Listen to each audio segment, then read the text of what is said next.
Yeah, so I honestly think this fight was what the UFC has wanted for a while. Mhm. It was just getting Belal to accept. And listen, Bilal's out here talking all this shit, like saying I'm a juice head and saying all these things. Like his insecurities are showing, and that's just how I see him as a man. I see less of him as a man, actually, for the way he's behaving.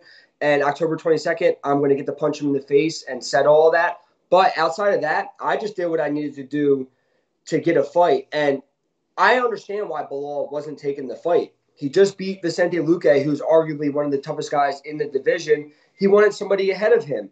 So I was trying to do the same exact thing he was trying to do. Luckily for me, guys were available ahead of me, but some guys were turning me down. Belal said yes. It just worked out like that.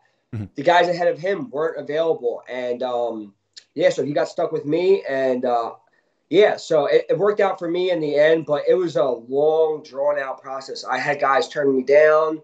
We were almost trying, we're just going to ask for literally anybody. Like, people don't even know this.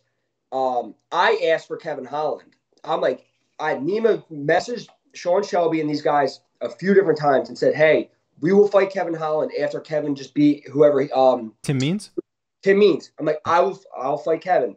And Kevin, why I'm saying my name, because he heard that I asked for him, and people are like, oh, Kevin's calling Sean out. I'm like, no, I asked for that fight. We just never got a single response. I guess they were really working on the Belal thing behind the scenes.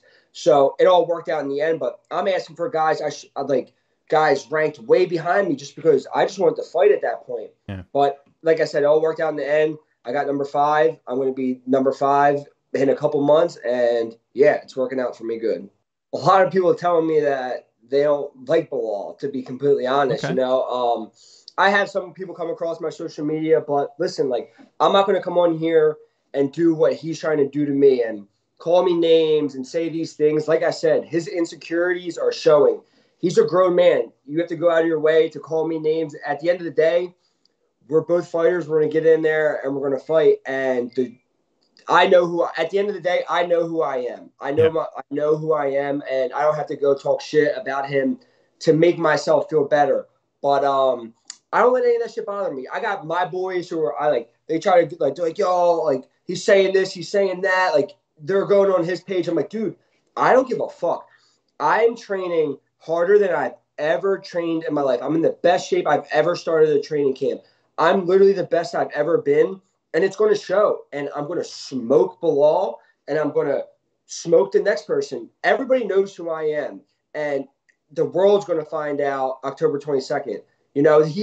He's saying all these things about me. I'm a true martial artist. I'm better than him in every single martial art. And October 22nd, it's going to show. I just know that at some point he's going to present something, and I'm going to capitalize on it. And I'm going to get like I'm not going to change who I am to go out there and get a bonus or try to stick out on the card. I'm just going to do what I do, and if I do that, I'll get a finish.